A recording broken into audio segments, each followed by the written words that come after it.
Hi guys, good evening. Ayan, ito na naman yung ating garden at ang bilis nilang lumaki as in. Isang araw ko lang hindi nabisita dahil nag-out of town kami. Tapos pagbalik ko ganyan naman na yung mga leaves ay biglang lumapat. Tapos, yung isa may uod. Pero tinanggal ko na pero i-check ulit bukas. So, ayan yung mga cabbage.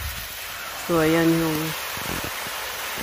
cabbage, tapos yun yung Brussels sprout as usual, and then mga talong at saka mga sili dyan, ganyan pa din. Pero at least may kunting improvement at may mga bulaklak yung talong. Tapos yan, pero yung mga ano dyan, yung mga ganyan, yung mga iba ay lumalago na. Yan.